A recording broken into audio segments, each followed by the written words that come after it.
Y digamos de eso yo me di cuenta y es que no podíamos jugar de mentiras. O sea, si jugábamos de mentiras nos tirábamos todo. Porque la verosimilitud de lo que estaba pasando en la escena tenía que ver con el juego presente y real. Pero entonces llegar a la marca y llegar a la estructura que se había puesto en la narrativa, dependiendo de lo que saliese en los dados, era complejo, era complejo. Pero yo no lo veía tan complejo cuando estaba afuera como desde la dirección. Porque claro, yo tenía otra actriz, no lo hacía yo. Entonces yo era como, pero es tan fácil, chicos, ¿por qué no llegan a eso? Con 7 decimos tal, con 8 decimos tal, con 9 tal. ¿Sí era un poco así? Que está chévere. Y también iba a decir que el registro de la actuación pues tiene sus cosas particulares, el formato de actuación que ustedes deciden, la forma en la que presentan a los personajes, también muy plástica y demás. Pues eso también es un desafío para los actores, que seguro seguro lo descoloca a uno como actor, ¿no? No es una obra que se pueda asumir con tibiezas, pues. Ya. Sí, yo quería rescatar dos cosas como de la... Rescatar, es que le parece que esto fue una desgracia, ¿o qué? No, como de Pues ahí va, sí, recoger del camino dos cosas que me llamaron mucho la atención, que me parecen aciertos del proceso en sí.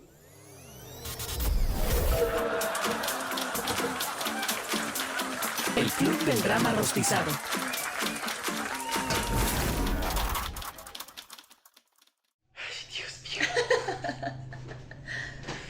Hola, bienvenidos de nuevo, bienvenidas de nuevo al Club del Drama Rostizado. Volvemos con un nuevo episodio y hoy con una directora y autora que nos ha emocionado con una obra que está presentando, que estuvo presentando hasta la semana pasada en Casatea y que es Valentina Bernal. Bienvenida. Bueno, muchas gracias por la invitación. Pues siempre es como interesante y muy alentador poder como unir proyectos y también darle difusión pues a lo que hacemos. Y normalmente tratamos de mantener esta estructura, hablamos al comienzo un rato sobre su merced, qué ha hecho, cómo llegó al teatro, por qué hace teatro. ¿Su merced es de Bogotá? Sí, soy de Bogotá. Y arranqué haciendo teatro hace varios años, cuando era muy, muy pequeña, como a los 12 más o menos. Y arranqué, es que siento que me toca mirar así. Arranqué haciendo teatro con un grupo que recién estaba egresando de la SAP. Entonces, pues ya era gente grande de una u otra manera. Y también pues ya traía como unos lenguajes muy, muy claros. Y uno que apenas está como empezando y aprendiendo cosas, pues ese es su referente más cercano. Entonces arranco con ellos, de ahí hasta que termino el colegio y pues decido que quería estudiar eso. ¿Y qué montaron? ¿Qué hicieron en ese tiempo? Ellos estaban estrenando una obra que se llama De Tinieblas y Pantanos. ¿Y es dramaturgia de ellos? Es dramaturgia de la directora, ella se llama Judy García. A ese montaje pues les fue muy bien porque fue como un trabajo muy estructurado y como con una investigación muy interesante alrededor como de la estética que proponía ella, y con esa obra pues tuvieron como la oportunidad de viajar y salir y hacer varias cosas y ahí pues me les fui pegando yo. Pero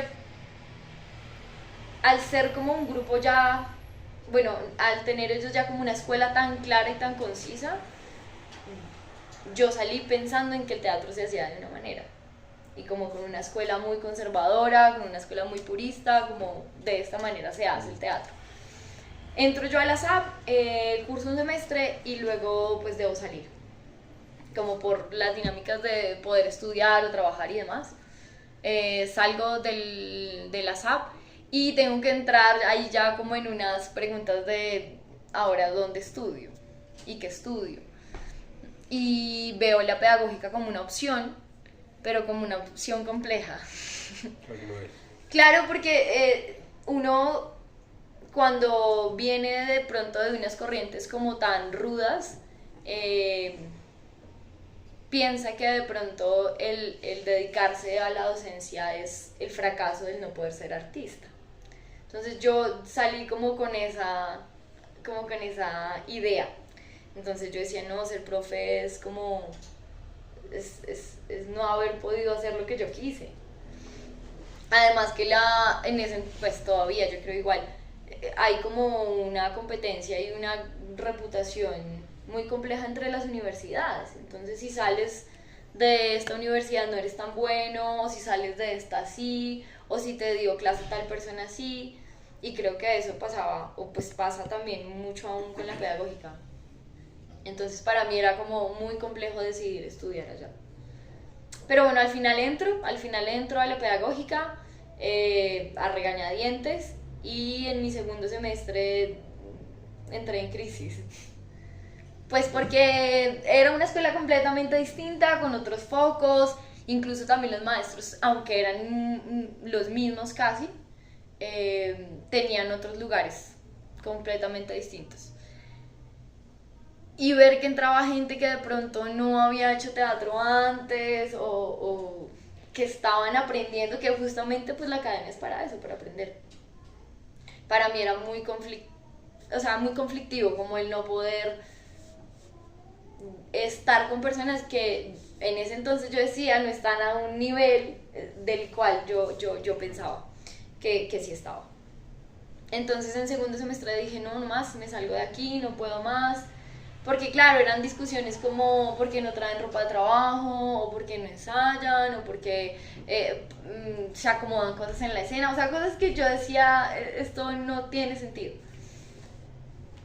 Porque claro, además yo era como muy así en el hacer.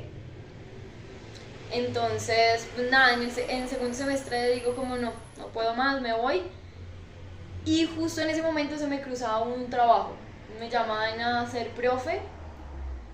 Y yo había dado talleres, pero había dado talleres como a gente que quería hacer esto. Entonces yo, bueno, pues es súper fácil. y resultó dando clases, o sea, resultó siendo profe en una fundación que queda en Juan Rey, arriba en Tihuaqui. Con unas condiciones completamente distintas, con una cosa que pues yo no conocía. Niños que estaban ahí como porque querían, o sea, no tenían como ninguna condición para estar allí, ninguna mensualidad, ni una cosa de pronto de alimentación, nada de eso, solamente estaban ahí porque querían. Entonces eso era un factor, ¿no? Como que mi trabajo dependía de que ellos continuaran ahí como llegando en las tardes. No tenía salón, el primer salón que tuve fue un salón de esos con baldosa encerados con cera roja mal, pues claro, ¿quién trabaja ahí? Como yo ponía a los pelados a hacer algo ahí. No tenían ropa, aparte de la del domingo, o sea, eran chicos que llegaban con su uniforme y pues tenían su ropa del domingo, pues. Pero en mi cabeza yo decía, voy a llegar a dar clase a un salón con gente vestida de negro, gente descalza y vestida de negro. En tabla, vestidos de negro, descalzos. Esa era mi idea de lo que era hacer teatro. ¿Y pudo hacer algo allá? Bueno, pues entonces yo llego allá y pasaron varias cosas que me empezaron a confrontar un montón, pero realmente al yo decir como, ¿por qué estoy haciendo esto? No tiene sentido hacer teatro sabiendo que hay unas condiciones de esta manera. Y que uno recién aprendiendo y más a enseñar a otros, pues resulta uno replicando los modelos con los que aprendió, y los modelos con los que uno aprendió fueron súper agresivos, dictatoriales un poco, pues resulta mucho más complejo. Entonces, ya se imaginarán mi trato hacia unos niños de claro, usted los iba a convertir 5 en o 6 actores. años, claro, sin duda alguna. El teatro iba a salvar sus vidas. Y bueno, pasaron varias cosas.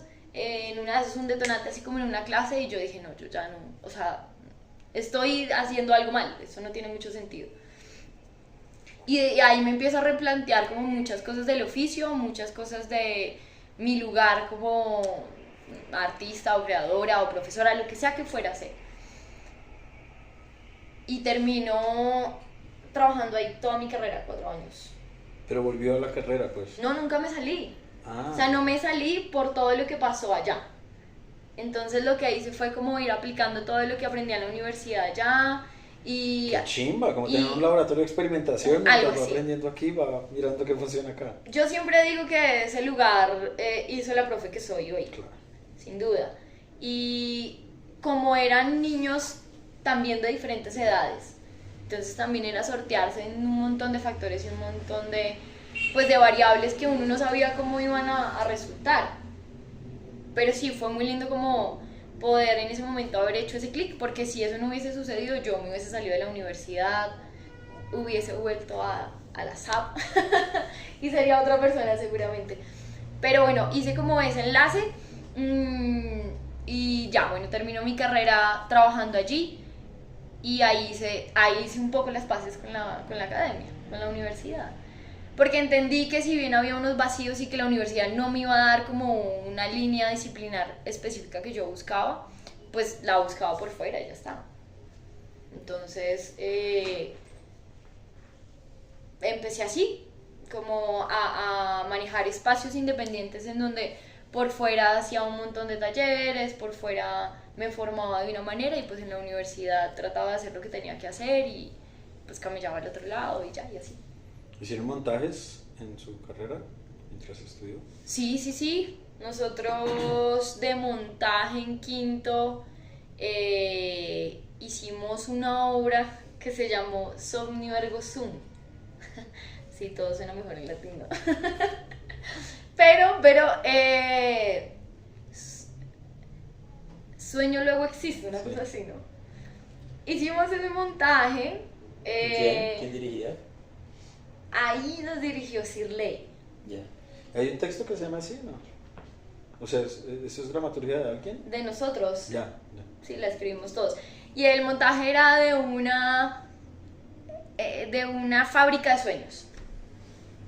Una fábrica de sueños.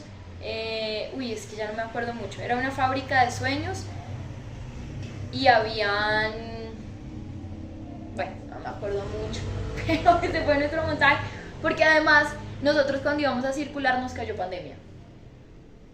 Y nos tocó pasar todo audiovisual. Entonces, toda la obra se hizo en stop motion. Fueron un montón de fotogramas y bueno.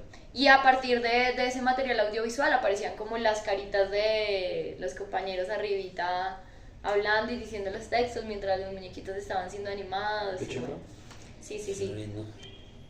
Sí. Ahora- no, es que no, es que siento que era un material muy denso. Fue un material muy denso, uno para el formato. Claro, porque estaban aprendiendo el formato y porque llegó de accidente y porque seguro no era tan digerible, digamos. Sí, y además, también como que siento que en algún momento la escritura se puso pesada y pues se volvió un material como, pues, difícil de masticar en ciertas cosas, que no era necesario enredarse tanto. Pues siento que también en unas ganas de que fuese algo muy interesante. Y fue importante. Pero fue algo chévere. Nosotros luego con Meyerhold hicimos... Se me va, no me acuerdo. Pero también fue un montaje muy chévere, muy chévere. ¿Y Porque por qué hicimos como empezó toda una cosa plástica. a escribir y dirigir? ¿Y eso pasó en la universidad durante ese tiempo? Sí, eso pasó en la universidad. Nosotros vimos clase con Ángela. ¿Valderrama? Con Ángela Valderrama. No, yo también. Entonces, pues igual Ángela es una tesa escribiendo muchas cosas. No puedo omitir sus caras. El sorbito de Juan Camilo. Es que cuando fue mi profe, Pero- no, creo que no escribía ¿Todavía todavía. no escribía? Y no era profe de Ok. escritura, ya fue mi profe de historia del teatro. Ya, no, a me nosotros, acuerdo en qué también nos dio, semestre. a nosotros también nos dio historia. Pero ya para la época en la que nosotros nos dio historia, ella ya escribía, ejemplo, cosas para Para Juan Carlos Agudelo. para Juan Carlos. Entonces, bueno, igual había muchas cosas interesantes. Ella no nos dio escritura, pero empezamos a hacer como unos análisis y unas cosas y demás. Y creo que pues desde ahí se empiezan a detonar algunas cosas. Y ya pues luego más adelante vimos clase con Felipe Vergara, con Manuela Vera. Y ahí escribías escenas. Sí, o pero así. cosas que, o sea, como una cosa muy improvisada y como para lo que se necesitara. Pero creo que no me había arriesgado como a pensar en escribir realmente y menos como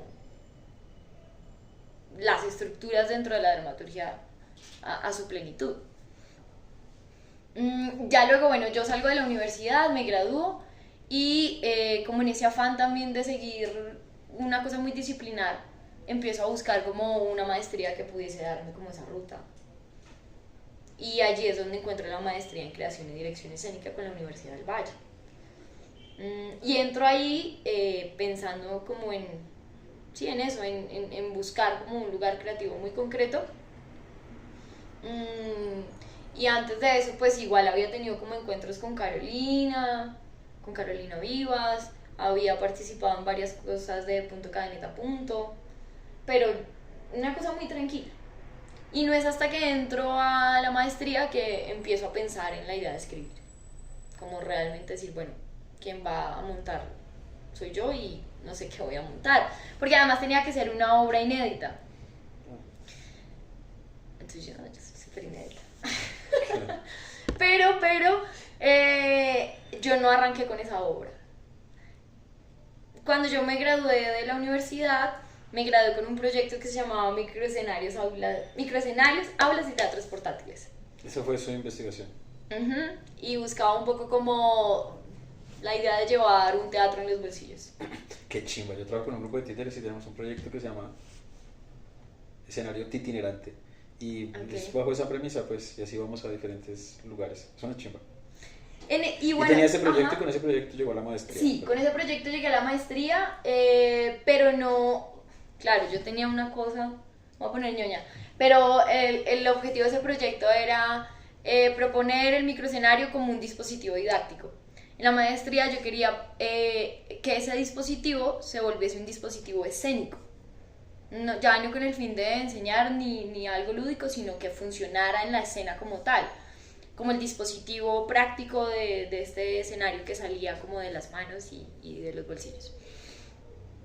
Y en aras de eso escribo una obra que se llama La Utopía de Colores, que era una obra infantil. Ya vamos haciendo ese ya, campo de los colores. Porque hay un cuento que se llama El día que los crayones decidieron renunciar. Y ese cuento me parece una locura, o sea, me parece... ¿De quién? Ay, no sé, me van a matar, pero yo con los autores me vuelo. Está muy bien. Pero se llama El día que los crayones decidieron renunciar. Y es un cuento que me parece re teatral, o sea, es una cosa muy bella. El niño un día va a pintar y cuando va a sacar los colores de su maleta, lo que saca son cartas de sus colores. Entonces son monólogos de los colores. Entonces el rojo le dice que está cansado de trabajar, que le toca trabajar hasta en vacaciones, que lo ponen a pintar Navidad, San Valentín, los títulos, mejor dicho, absolutamente todo. Entonces se rebela contra él y le dice que necesita un descanso. El blanco le dice que se siente vacío, que es un color triste, que no aparece ni en el arco iris, que por favor lo use. Entonces cada color le deja una carta que al final, si bien es un cuento para niños, resulta siendo una cosa mucho más allá. Entonces escribo esta obra. Una adaptación, digamos. Arrancó como una adaptación, pero luego se fue por otro lado. Una versión. Sí, luego se volvió una cosa en donde, si bien todos los colores tenían como una necesidad, el color rojo se volvió un dictador porque les dice que si les va a ayudar, los termina traicionando y poniendo a todo el mundo a hacer lo que él tiene que hacer. Los amenaza con llevarlos al tajalápiz y eso estaba pensado para hacerse como en una caja a tamaño real de crayolas y que los títeres salieran por entre los huecos y bueno, una cosa un poco extraña, porque además en ese entonces yo trabajaba con IDARTES en Nidos. Que es el proyecto de primera infancia. De primera infancia para, como promover el derecho al acceso a la cultura de niños y bebés. Que son como experiencias artísticas para niños re chiquis. De 0 a 4 años. y madres gestantes. Sí, es un video, eso es súper fuerte. Yo cuando entré allá me conflictó con un montón de cosas por lo mismo, porque yo decía, esto no, ¿cómo hago esto? Y para mí el caos es complejo, o sea, y entonces entrar en esas experiencias donde los niños son los que detonan el dispositivo, donde son ellos quien crean, donde son ellos quien proponen la poética dentro del espacio, era como, no tengo control de nada, entonces era súper complejo. Pero bueno, lograba como hacer el clic entre este proyecto, lo que estaba haciendo allí, y lograba tener también como una forma en lo que yo lograba como visualizar. Y pues pensando un poco también en que la obra pudiese desarrollarse en el formato de los microescenarios y todo esto. Pero en fin. Pasa el primer año de maestría y yo declino, o sea, dije como, ¿qué estoy haciendo? Porque claro, además yo soy la más pequeña de toda la corte, creo que de toda la historia de la maestría. Y pues también creo que mis compañeros llevaban un camino muy distinto al mío, muy largo también, ya con una experiencia distinta. Y bueno, pues me veo como un poco encerrada en preguntas que yo no sabía responder frente al proyecto y cosas que yo decía, no está funcionando. ¿Y quién lo acompañaba ya como un tutor o algo así? ¿O? Algo así. No, Algo no así, hablamos de- algo así. Pues es que yo siento que llega un momento en donde los maestros no son objetivos y no están asesorando el proyecto, sino están asesorando algo a su gusto y a su manera de hacer y la manera en la que yo creo que esto se hace. Entonces, si yo creo que el teatro se hace de esta manera, pues tu proyecto voy a cogerlo y lo voy a encerrar en esto a como de lugar. Lo voy a hacer parecer a lo que a mí me gusta. Claro, entonces no, es que tú lo estás haciendo mal. Es que eso no es así, y capaz sí, estaba haciendo muchas cosas mal, pero yo creo que en algún momento sentí que querían que el proyecto fuera de ellos. Esto se edita. Está bien. No, mentiras. No editamos, pero tampoco nos vemos mucho. Y fue la razón por que, bueno, ya luego les cuento eso, pero fue la razón por la que yo al final renuncié. O sea, renuncié a decir, renuncié a darles acceso a documentos, renuncié a que leyeran la dramaturgia, renuncié a que me escogieran mi casting, renuncié a eso. Dije, esto es mío, si me lo tengo que echar, me lo he hecho, o sea, no sé qué vaya a pasar, pero hasta acá llegaron ellos. Claro. Entonces, bueno, pasa el primer año y yo me conflictúo un montón, pero luego entiendo que lo que yo estaba haciendo no me tocaba. Entonces veo en una clase, veo una clase magistral por internet del que escribió Amores Perros. No, No, Amores Perros, esa mexicana, ¿sí? Sí, la película. Ajá, ajá. Bueno, sí, él, en casa. Pero Estaba yo ustedes ahí. saber, ¿no? Ellos sí. Bueno, él. Y nada, le dijo una cosa como muy puntual en algún momento y es que uno no podía estar creando algo que no fuera propio o que no te tocara. Y yo trataba de buscarle a ese proyecto como el lugar, y al lugar al que llegué dije, no, eso no es mío. O sea, esto ya fue y perteneció a otro momento y no está pasando nada conmigo. Y menos como en un proceso como tan personal como el que fue el de la maestría. Entonces, bueno, sabía que había cosas que no quería soltar, como la idea de los colores, como la idea de los colores y una puesta plástica muy concisa. Aunque distara ya de ese planteamiento original del escenario itinerante o del escenario efímero y tal, ¿no? Es que yo siento que eso era lo que me estaba amarrando. Ah, O sea, yo siento que eso era lo que no me estaba La dejando cajita. avanzar, la cajita de colores. sin duda. Entonces yo dije, nada, mando esto para el carajo. Yo dije, no más. Y ahí nos fuimos a corte de semestre. Eso fue para diciembre. Hace un año, 2 años, hace un año. Y yo, bueno, empiezo como a preguntar, o sea, a decir, ¿ahora qué voy a hacer? ¿qué me saco? No sé qué hacer. Y empecé a pensar también un poco como en cuál es mi relación con el color, o sea, ¿por qué el color? Más allá como de este cuento que me parecía bello. Y bueno, empiezo como a tocar otras cosas y mucho más cercanas. Entonces llego a mi papá, porque mi papá es pintor.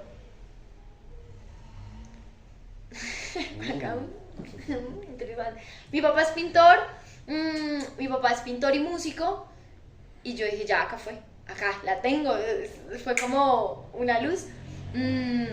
Porque además la manera en la que mi papá llega a la pintura es bastante particular. Y empiezo a decir, acá fue. Y me acuerdo que en la universidad yo escribí una vez una escena, en el pregrado, escribí una escena sobre la escena que ustedes escucharon de la confesión. Esa escena yo la escribí en el pregrado. Okay. Y yo dije, bueno, y empecé a como a tomar de a pedazos cosas. Entonces, bueno, tomo por acá esto del color, esto por aquí, esta escena de por acá, y empecé como a unirlo todo en una cosa como muy instintiva, quizá. Y ahí dije, bueno, pues tengo que hacerme unas preguntas que yo de pronto no quería hacerme. Pero dije, bueno, pues ya, juntémonos aquí, ¿qué más da? Pero yo creo que estaría chévere que nos Ahí voy. cuentes un poco qué es la obra para que la gente empiece a entender como estas referencias que estás botando. Pues porque no habíamos como hecho el cambio como hacia la obra, pero está chévere que si ya entramos como directamente a la obra, pues que nos cuentes un poco de qué es la obra, que les cuentes un poco para que, pues como para que la gente entienda un poco cómo estas referencias se ven trasladadas. Bueno, la obra se llama No me gusta el parqués. Y la obra es la historia de un padre y una hija que se han reencontrado hace poco y por medio del parqués pues empiezan como a develarse varias cosas. Empiezan ahí a sacarse cosas del pasado, secretos, y pues es que también el juego muchas veces motiva ciertas cosas. Y la idea del parqués surge porque Antonio, que es el papá de Violeta, no puede ver el color. Y al no ver el color, pues se vuelve muy compleja la vida para él, pues es pintor, a eso dedica su vida, y nosotros no podemos jugar parqués si no vemos las fichas a color. Entonces el parqués se vuelve un lugar de terapia, se vuelve un lugar en donde él puede llegar a tener la posibilidad de recuperar la visión del color a través de eso. Pues eso es lo que cree Violeta, pero pues resulta que es una cosa mucho más compleja. Sí, y la obra plantea como el parqués como una cosa medio terapéutica, en relación con las cuentas, la memoria del viejo también, porque Sí. el papá está ya viejo y además pues tiene unos líos como de salud y demás, además pues Sí. de los recuerdos y la historia compartida que aparece ahí, pues el man también está como en el ocaso de su vida, digamos, entonces lo están Ya. también acompañando en su vejez. Pero y armó todo esto, todos estos referentes, todos estos insumos, los mezcló y salió este texto, así como está. No, sale un monólogo. Ok. Sale primero un monólogo. ¿De él o de ella? De él. Ya. De él. De él porque, bueno, les contaba que la manera en la que mi papá llega al color, a la pintura es particular porque él empieza a pintar estando en la cárcel. Entonces allí conoce como todo el tema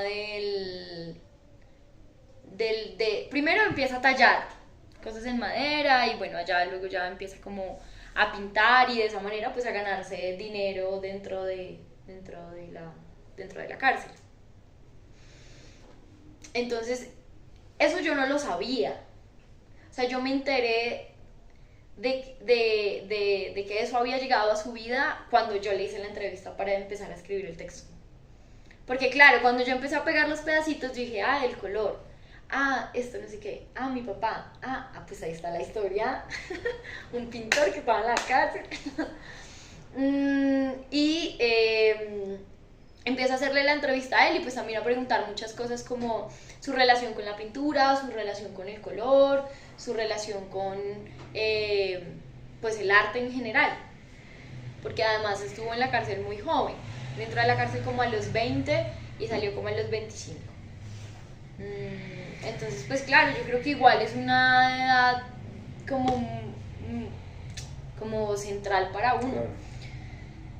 Y después de ese texto sacó el monólogo. Después de esa entrevista con él sacó ese monólogo en donde, es que esto ha dado muchas vueltas. La razón por la que Antonio no veía el color era porque se le estaba olvidando. No por el asesinato en sí, sino se le estaba olvidando el color. Y olvidar el color era olvidar a su hija, era olvidar a su familia, porque era la única manera en la que podía asociarlos a ellos. Y bueno, resulta que la maestría no acepta monólogos como modalidad de grado. Pero ¿y por? Bueno, entiendo. Sí, no, yo también tuve esa discusión. Sí, La tuve no vamos a arduamente. tener ahora. Pues que, No la vamos a responder. sí, bueno, entonces, pues ahí me vi puesta como en unos líos súper grandes.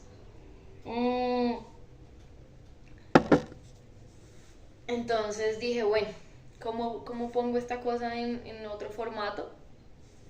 Pero entonces empecé a ver como los conflictos internos entre la obra y de allí pues empiezo a ver que Violeta en el monólogo aparecía, pero aparecía como un títere, como una marioneta.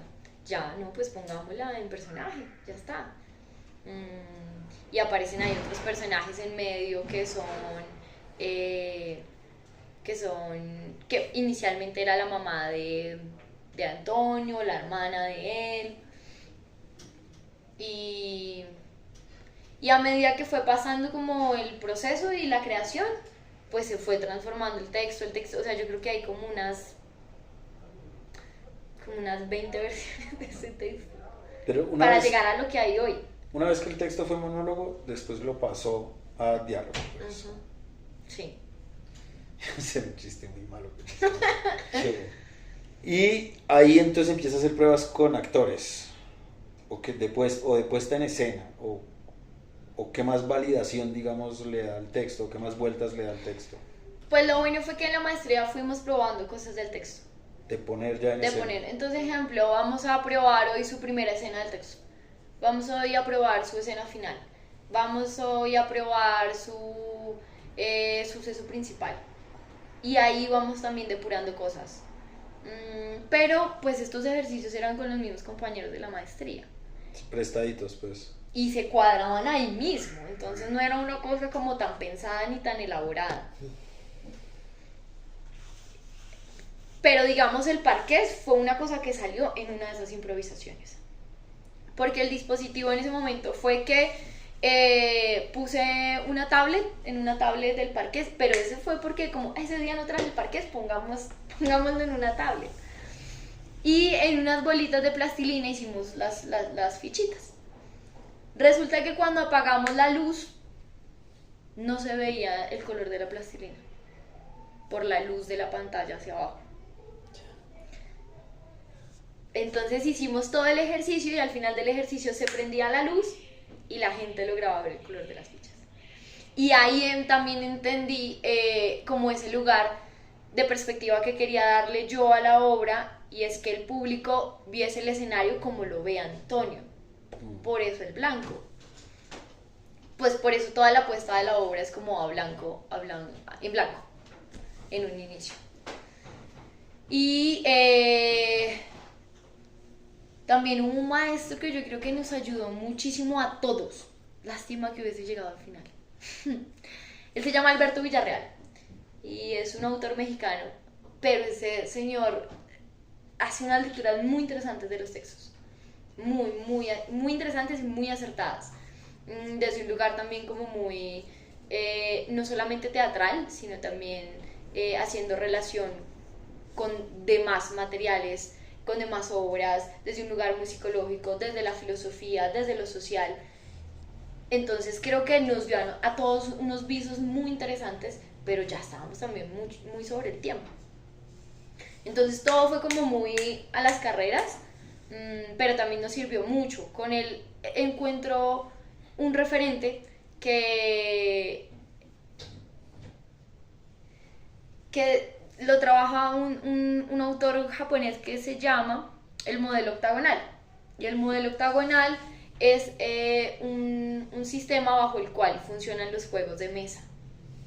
Entonces a cada división por ángulos le da como un concepto. Entonces acá está como el significado, acá está la necesidad, acá está la provocación. Entonces ese sistema, uno, me ayuda a pensarme la proximidad del espacio. Entonces, digamos, con mis actores en uno de los ensayos, lo que hice fue literalmente dibujar el sistema octagonal en el espacio y decirles: cada vez que las fichas se movilicen en estos lugares, ustedes van a tener esta intención dramática sobre el texto o sobre la acción. Y así vamos jugando un montón, como en relación al espacio. Cada vez que se esté posicionando allá tal cosa, va a suceder esta emoción o va a suceder esta intención. Entonces creo que todo también fue como, todo se fue armando y hubo un par ahí como de hallazgos fortuitos que nos sirvieron un montón. Y digamos también en relación como pensando lo del color, porque también no solamente pensamos la puesta en escena o el trabajo con actores, sino todo lo que tenía que ver en relación a la imagen, al sonido, al dispositivo. Empiezo a probar la construcción sonora de la obra. Y allí pues así como está el espectro visible del color, ciertos autores encajan las notas musicales a ese espectro visible. Entonces, vamos a poner otra ñoña. Newton le asigna a cada color una nota musical, pensando como que este es el espectro de colores que vemos. Y a raíz de eso se construyó la música de la obra. Ejemplo, Antonio, que está identificado con el color rojo. Todos los sonidos que escuchamos de Antonio están bajo una escala de do. Y así, con Violeta. Sí, Violeta, todos los sonidos que están ubicados en Violeta se ubican, creo que en el sí. Entonces, bueno, pues así fuimos jugando también con la idea del color, no solamente como en la puesta en escena, sino en la construcción desde la imagen, desde el sonido, desde lo plástico. Y eso pues fueron hallazgos que se dieron dentro del espacio académico que nos dio la maestría también. Y este montaje lo acabaste con este grado, pues. Sí, Esta obra ya estaba como la vimos. No. Es que han cambiado muchas cosas. Sí, porque siento que yo he sido como muy condescendiente en pensar que también el material empieza como a tomar su forma y a hablar por sí solo, ¿no? Entonces también tener como la agudeza de poder escuchar los materiales cuando dicen, por aquí no es, falta esto, esto funciona mucho más. Entonces el año pasado cuando la estrenamos, es que esto fue una locura porque antes Violeta no se enteraba, la confesión que se da en la obra no sucedía de la manera en la que ustedes la vieron, sino ella se enteraba por otro lado, una cosa mucho más accidental, y pues en vista de eso decía, no, esto no encaja, o sea, esto hace ruido en la dramaturgia, esto no... Que sea como una casualidad, pues. Claro, no podía dejarse al azar, ya hay mucho azar en la obra. Muchos dados. Claro, porque ese también es otro reto, el jugar de verdad parques en la obra. Sí, yo fui con unos amigos a verla y salieron hablando de eso específicamente un largo rato. O sea, jugar... ¿Vieron que estaban jugando de verdad? Que los números que caían eran los que corrían. Sí, claro. Y digamos de eso yo me di cuenta y es que no podíamos jugar de mentiras. O sea, si jugábamos de mentiras nos tirábamos todo. Porque la verosimilitud de lo que estaba pasando en la escena tenía que ver con el juego presente y real. Pero entonces llegar a la marca y llegar a la estructura que se había puesto en la narrativa, dependiendo de lo que saliese en los dados, era complejo, era complejo. Pero yo no lo veía tan complejo cuando estaba afuera como desde la dirección. Porque claro, yo tenía otra actriz, no lo hacía yo. Entonces yo era como, pero es tan fácil, chicas, ¿por qué no llegan a eso? Con 7 decimos tal, con 8 decimos tal, con 9 tal. ¿Sí era un poco así? O sea, que sí, más o de menos. acuerdo al número cogemos una ruta distinta. No, aunque yo sí lo pensé. Yo quería jugar con eso en la dramaturgia. Es decir, yo decía, si a ustedes les sale impar, nos vamos por este lado. O sea, yo quería que en la dramaturgia hubiese dos Caminos obras. posibles. Si sale par, nos vamos por acá. Si sale impar, o sea, siempre que ellos tuviesen dos respuestas Lo que pasa es que no posibles. son 2 obras. Serían. Claro, serían muchas obras ahí en paralelo. O Claro. sea, sí, Sí. cada réplica daría la posibilidad de abrir 2 nuevas obras. Sí, la avaricia es mala. Es un multiverso. Estabas viéndola con una actriz. Ahí vamos. Sí, pero antes de eso me habías preguntado otra Sí, cosa. lo del azar, cómo estaba funcionando justamente como la tirada de dados, qué tanto influía en lo que decían. Pero nos iba a contar que usted se metió a actuarlo y ahí entendió que lo del azar pues no era tan sencillo.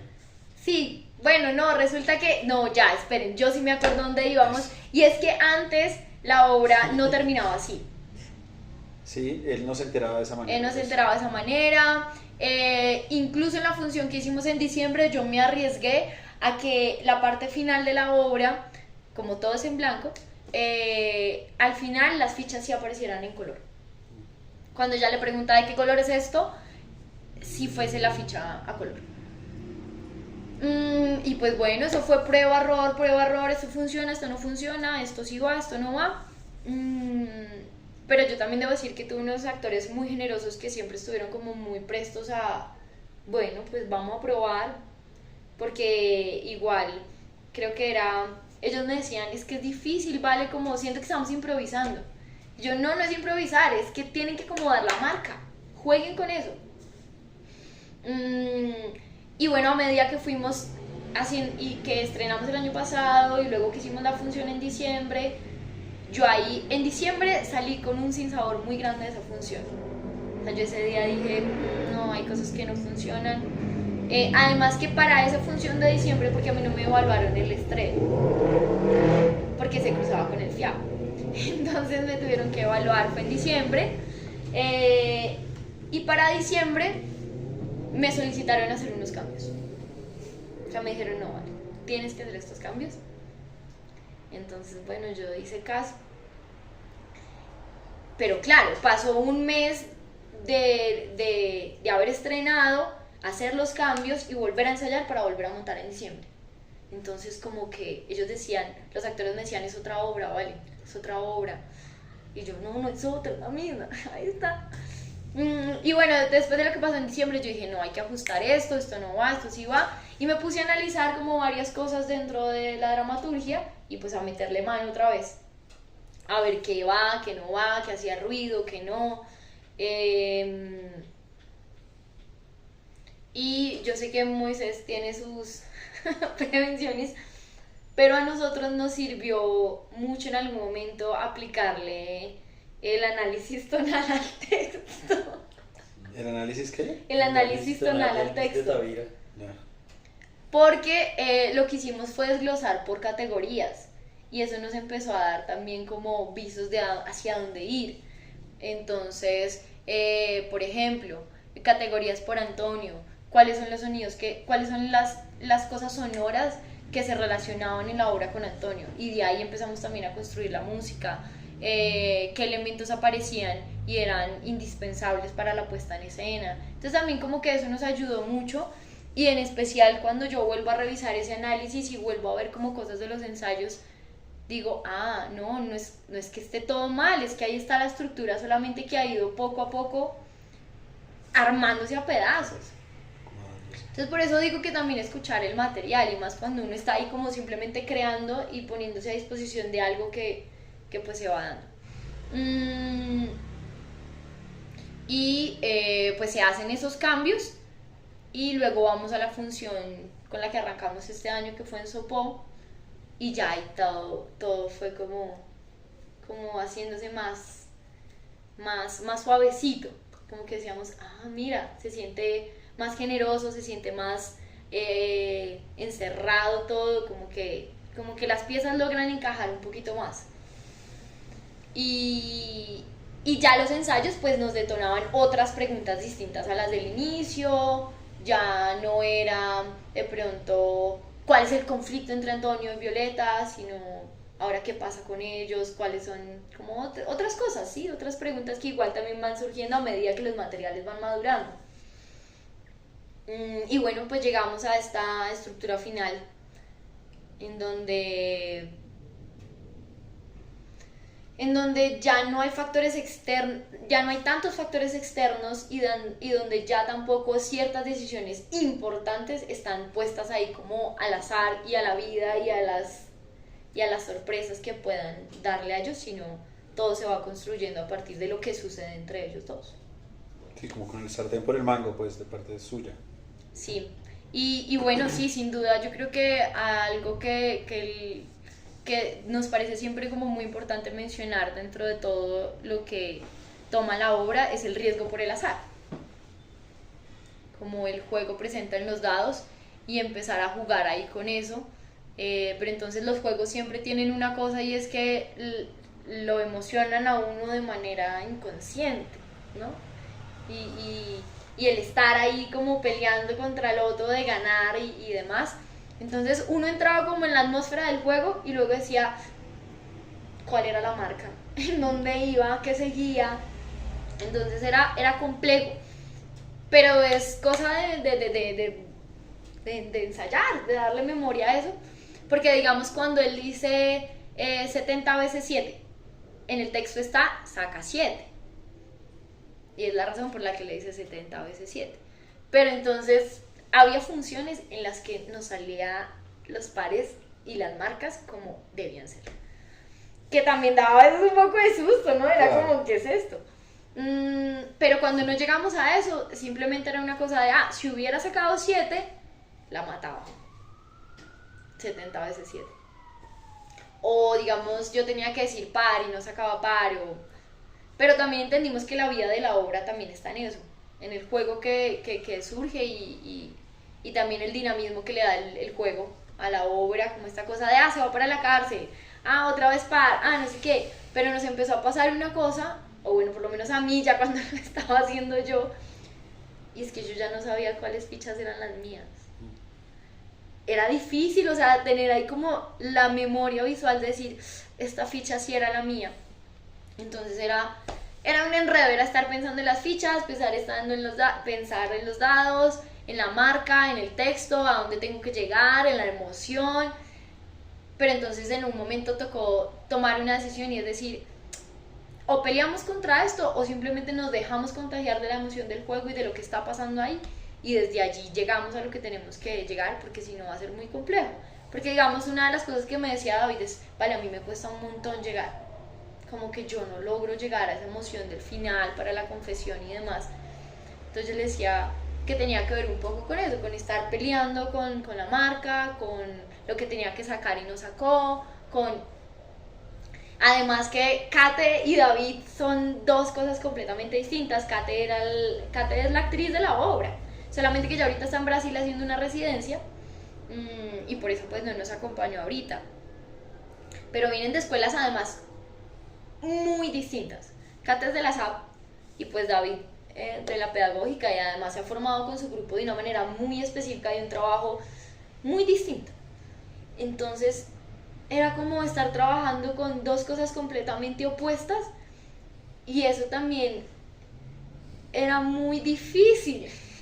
Pero en algún momento en la maestría nos dijeron como pilas con que a sus actores se les unifica el ritmo en escena. Y yo entendí que la manera en la que eso no pasara para ellos era construir desde sus lugares de trabajo. Cada uno por su lado, sí. Claro. Pero entonces Kate era la marca, el texto, David, la marca, el texto. En cambio él era mucho más relajado. La vida, la sinceridad, el juego. Entonces era claro, ellos dos entraban en rencillas constantemente porque el texto, pero es que eso no va. Y el otro, pero es que entonces si no hago la marca, no. Claro, era complejo, era muy complejo. Pero creo que eso también nos dio unos lugares de trabajo en donde tenemos que llegar acá. Y yo no sé, yo sí me cuestionaba mucho en la maestría como, enséñenme a dirigir, O sea, denme el paso a paso y la receta y ya está. Pues no la hay.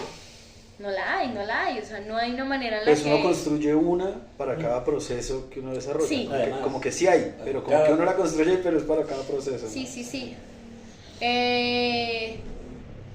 Y bueno, pues yo creo que también ellos empezaron a hacerle unas preguntas al texto y a unas cosas de la obra que pues hace que el material crezca, el material avance, ponernos también en un escenario completamente en blanco y la estética que se propone también en los personajes pues los metió también en otras cosas.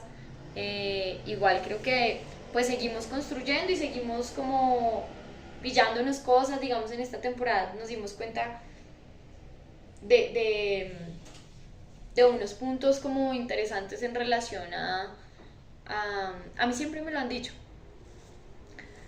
Violeta no necesita el dinero, ella no necesita el dinero, ella necesita es recuperar la relación con su papá, entonces esto del dinero sobra y tal, pero yo no les quiero hacer caso.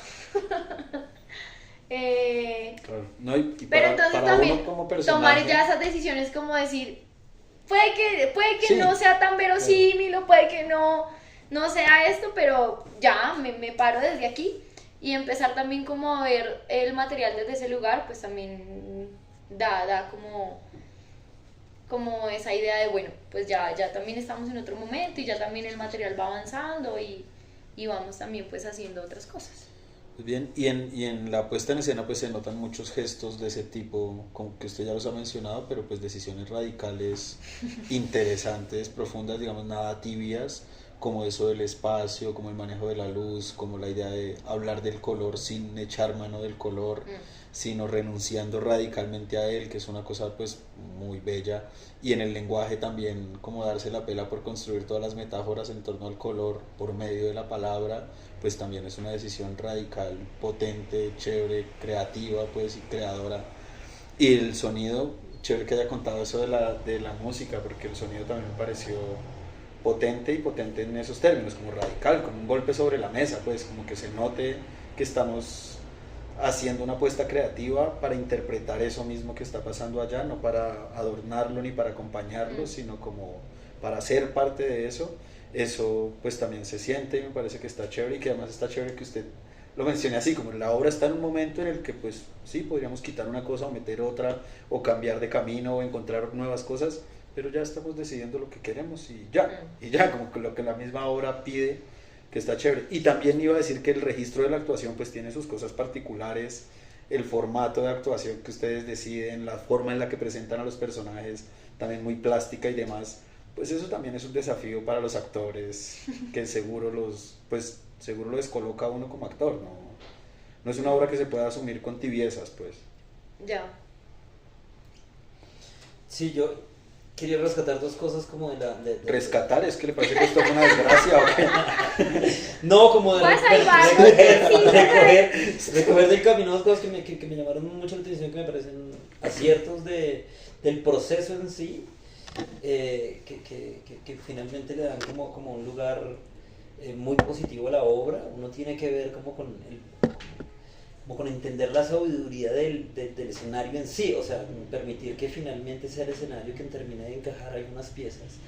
Eso es un camino muy colombiano, ¿no? Porque como nosotros durante mucho tiempo no trabajamos con dramaturgia preescrita, la dramaturgia sí que se ha ido fortaleciendo es justamente de la prueba y error sobre el escenario.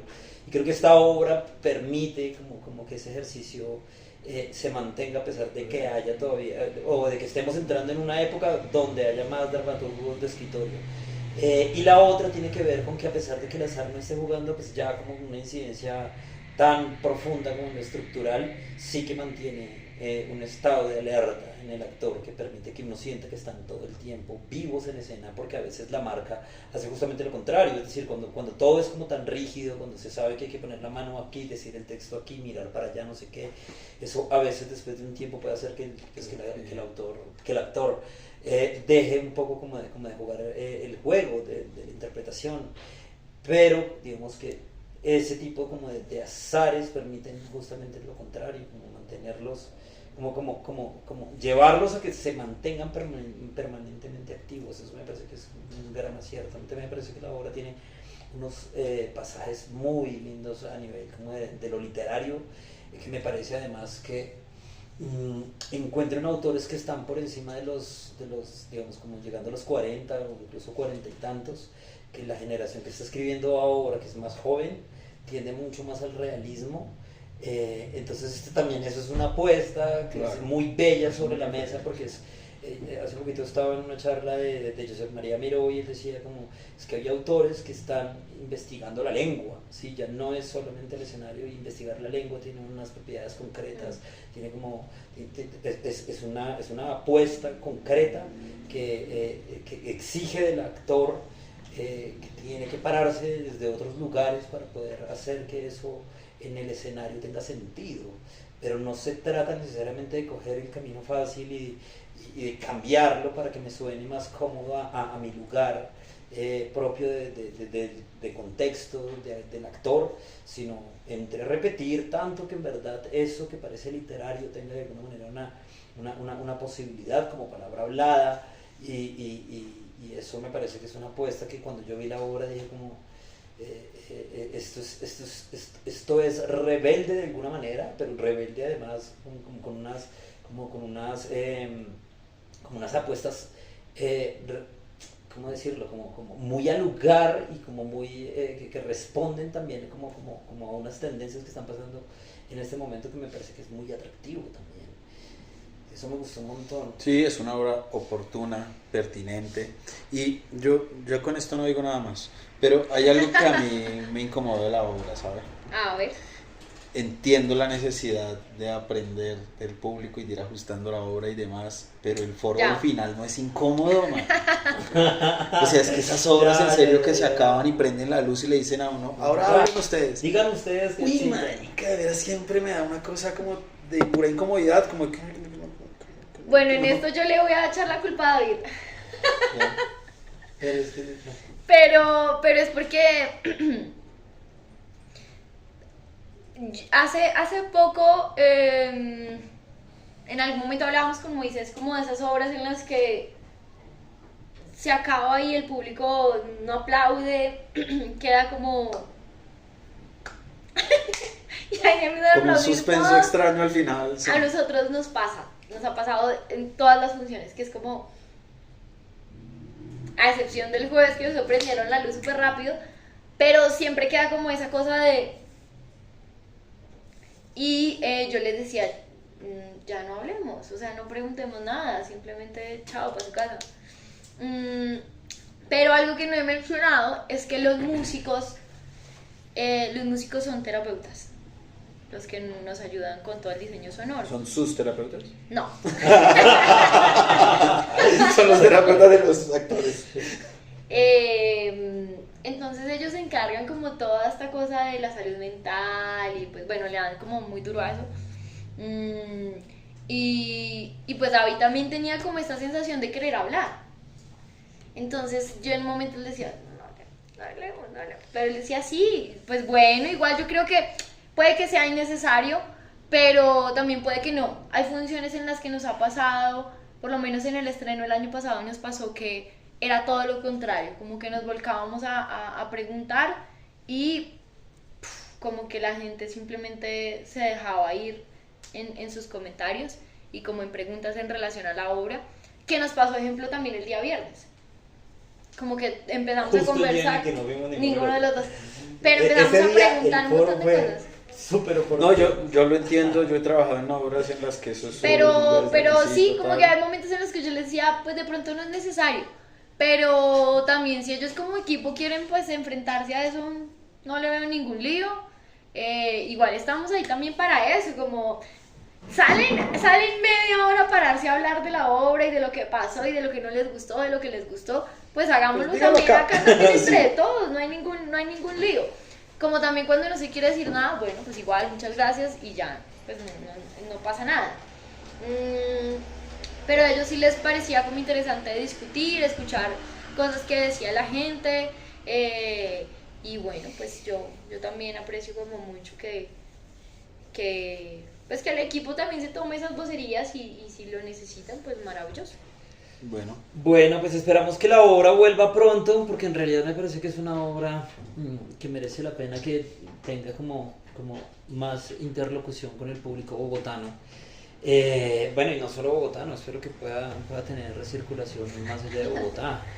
Y ya, no sé qué quiera decir Juan. No, que vale la pena que vean la obra, cuando la vean por ahí en cartelera, píllensela, No me gusta el parqués. Y cuando vean más cosas de Valentina Bernal, estoy seguro que van a ser unas joyas como esto, que de veras es un tesorito. Esta obra la recomiendo que vayan y la vean. Y recuerden además que este es un proyecto autogestionado, que tiene ciertas dificultades técnicas y demás, lo sabemos, pero nos ayudan mucho si comentan cosas, si comparten estos contenidos, si siguen lavando la loza viéndonos. Muchas gracias, recomiéndenos, compartan y ya. Ya, nos vemos. Chao. En una próxima edición. Gracias. Uy, pero qué ñoños.